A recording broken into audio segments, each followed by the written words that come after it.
What's up everybody, it's your boy Desmond with the Lens, here today with another product review video. Now today we're going to be talking about drones. More importantly, the 4D RC drone. Now, typically I would have the product here in studio so I can have it in my hand and show you in the comparison size. However, I lost a drone. Yeah, so look, it's a budget drone, so if for any reason the wind takes it or it lands into a tree, it's gone. That's it. The more budget friendly drones do not have GPS locators built into them, so if you don't see where it lands, then I guess that's just your drone down the drain.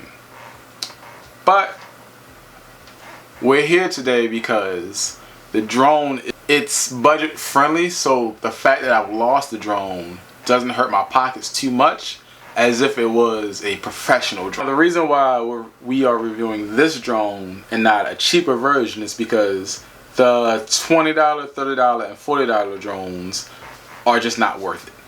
They have crappy cameras, they do not fly. If they do fly, they will take off and they will just do whatever they want. So $60 and $70 drones are the real entry level point, I would say, if you are just wanting to have something to just learn how to fly a drone. And this is the perfect thing to start out with. It is not hard controls, and the controller is laid out so that it's really easy to learn. Now, as I said, I've lost my drone. It's gone. It's out of here. I was taking it for a test flight just to make sure of everything it could do.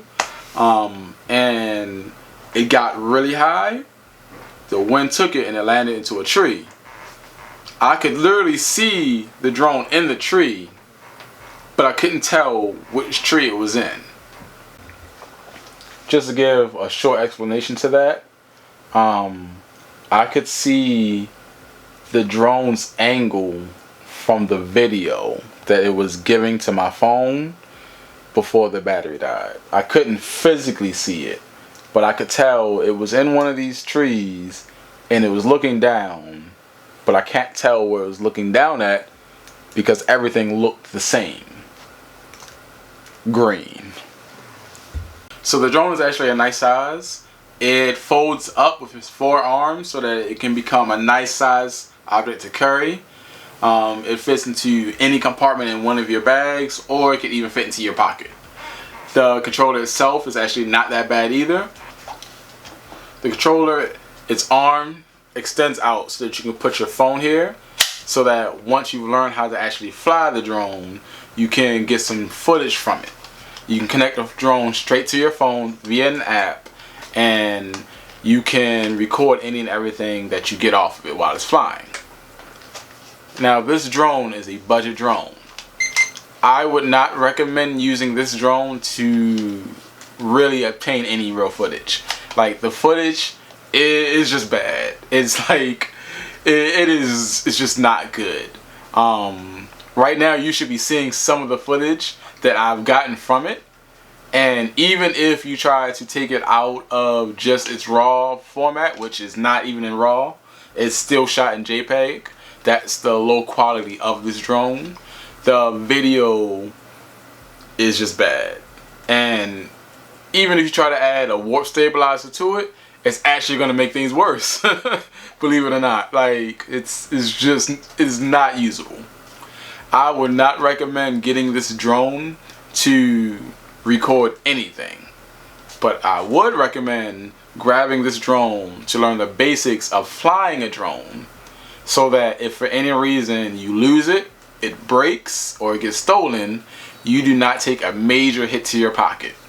Now, everyone knows about the DJI Maverick Air, the Mini, the Pro. Those are the drones that you want to get in order to get footage to use. But I would not recommend dropping $300 to $500 on your first drone. It's not a smart investment, especially if you do not know how to fly it. After your drone hits a certain weight limit, you do have to get it registered with the Department of Aviation. Like, if you just want to get a drone to test fly it and see if this is something that you want to dabble into while you're doing photography, grabbing a cheaper drone would be the best option. And this one, it was not bad. Like, it honestly was quite fun to fly it around. I'm really disappointed that I don't have too much footage of me flying it. I've had it for about 2 weeks, and I would not recommend. Like, it can go really high to the point where it just looks like a dot.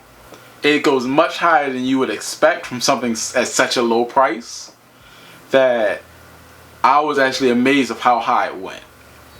But because it went so high, and because it's not an expensive drone that has the weight to match the power input, it was blown away with the wind, and it landed in a tree.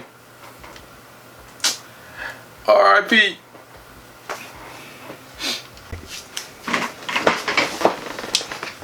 Alright, so here's some cons.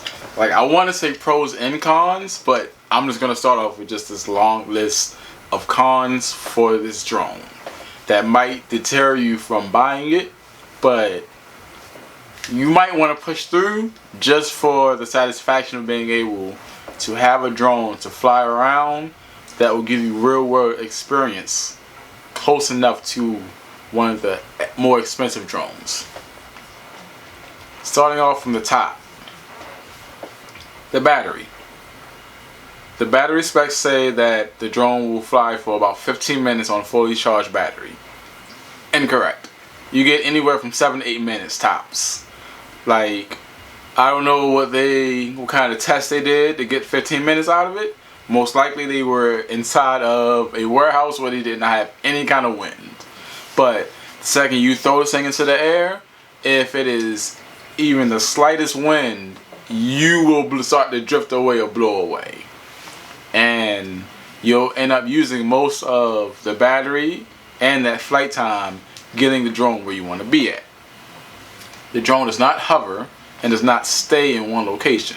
So you are not getting any kind of decent leveled shot from it, whether it's a photo or it is a video. Everything is going to be in low resolution, and it is not going to be usable almost anywhere.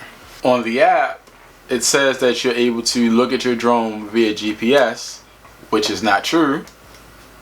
The second that you connect your phone to the drone, the GPS location disappears and you cannot find it.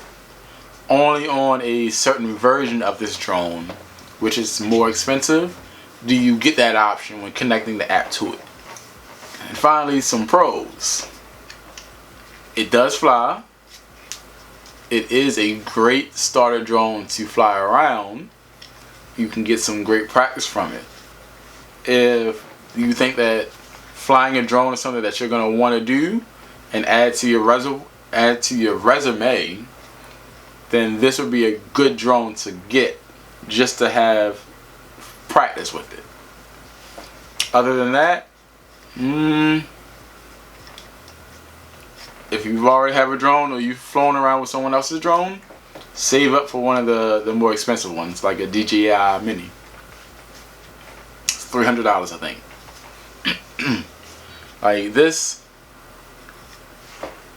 the budget drones aren't really something to use for your photography business. Now, if you just want to fly it around for a backyard session with your kids, or just to show something off, to show your skills off, this is great. But if you want to use this for photography, you're just not getting anything out of it. Like, nothing at all. And if you're new to the channel, please take the time to like and subscribe. We upload budget-friendly videos for beginners, intermediate, as well as pro photographers every week. Have a nice day.